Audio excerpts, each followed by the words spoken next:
Bueno, y por último quiero hablar sobre las personas sin hogar, que es un colectivo en el cual también se ha tenido mucho estigmatizado, y no necesariamente porque tienes que ser una persona que esté en la calle, porque siempre cuando escuchamos el persona sin hogar es como una persona que está en la calle, y cuando no,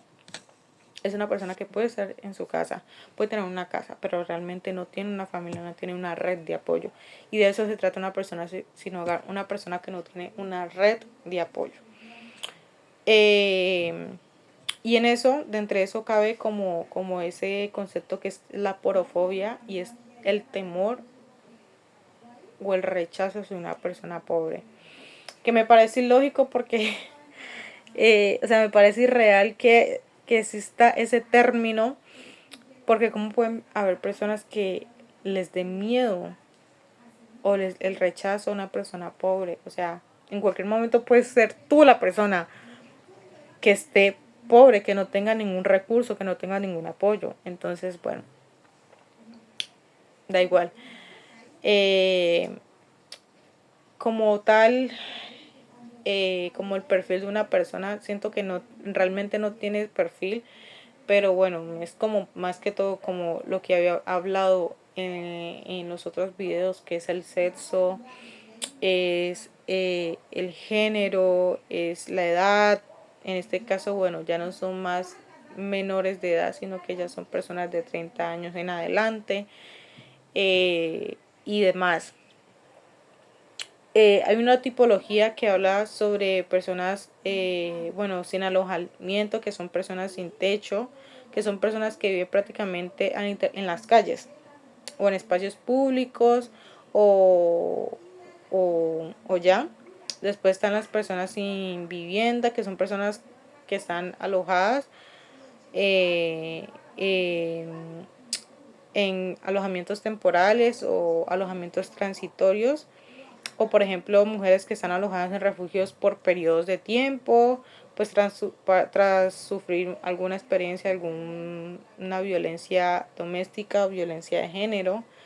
que es algo muy importante que a veces no nos damos cuenta de que existe este tipo de recursos, ¿no? Después están como eh, las viviendas inseguras, que son personas que se meten en alojamientos que no están seguros, que no tienen, carecen de derechos legales, que bueno, que realmente eh, no tienen papeles ni nada, sino que se van así. Y después están las viviendas inadecuadas, que son personas que no tienen vivienda habitual, pero viven en alojamientos móviles. Este tipo de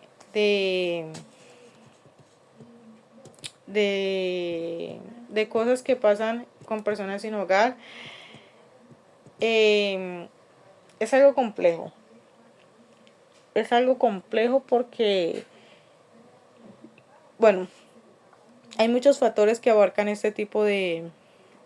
colectivo, ¿no? Que es, pues, bueno, es el ambiente, es el ámbito económico, el ámbito laboral, pues obviamente es formativo, porque eso también ayuda, bueno, no ayuda, pero alimenta a la persona a poder, no poder tener como esa dependencia, ya que pues la formación es algo importante que debe tener una persona a la hora de desarrollarse, de poder enfrentar la vida, ya que con eso eh, puede conseguir un trabajo y demás. En el ámbito sociosanitario, que es más que todos los recursos básicos que debe tener una persona. Eh,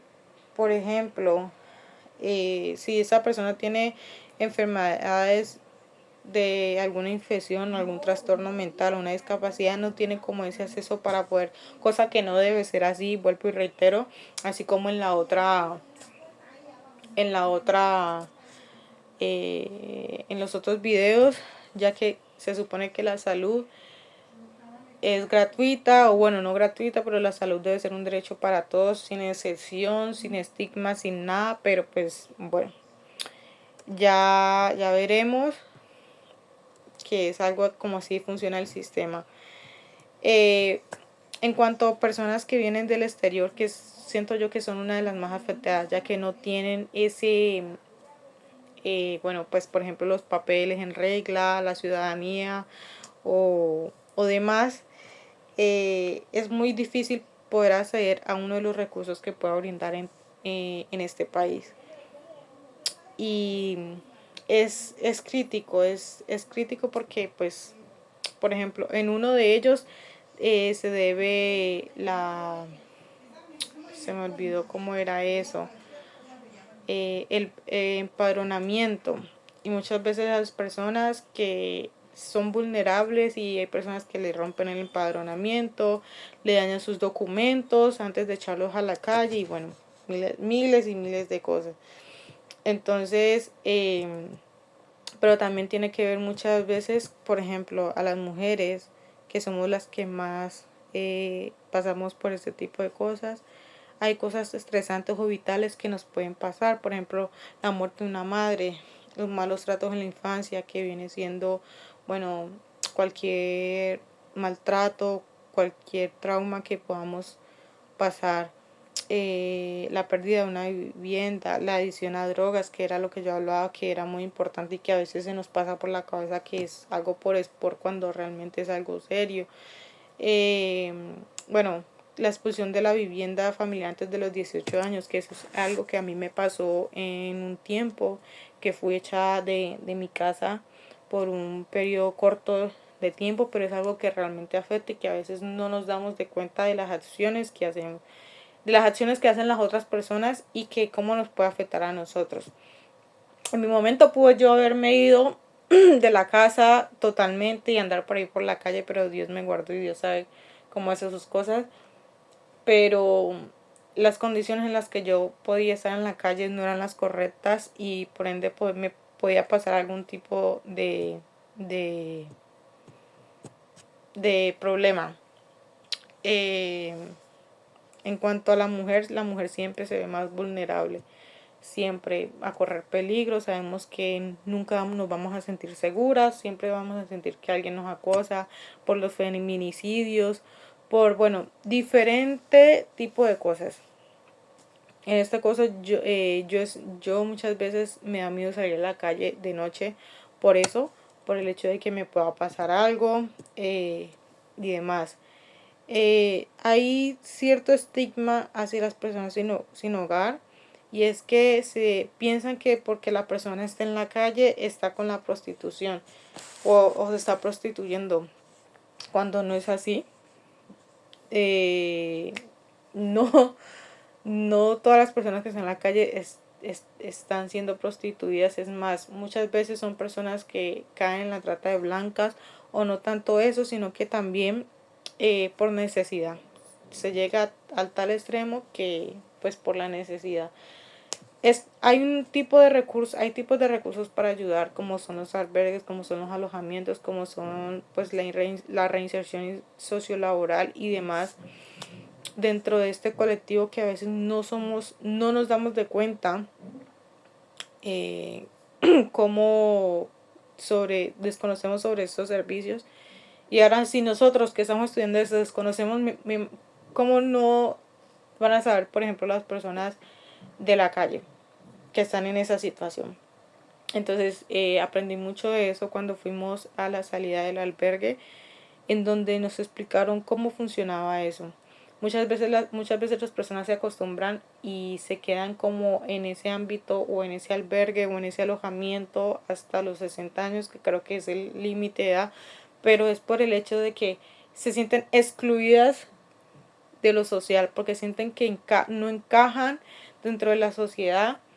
por ende se acostumbran a ese lugar con ese tipo de personas porque entre ellos se sienten acompañados, entre ellos se sienten bueno, acompañados, protegidos y demás. Entonces a veces no dimensionamos que realmente esas personas pueden tener problemas de salud mental, pueden tener trastornos, pueden tener adicciones, pero bueno, realmente Es algo muy lindo poder trabajar con ese tipo de personas y mi reflexión es que no estigmaticemos, sino que ayudemos, porque cuando ayudamos no solamente es por que las personas nos vean, sino porque cambiar este mundo y ver un mundo mejor.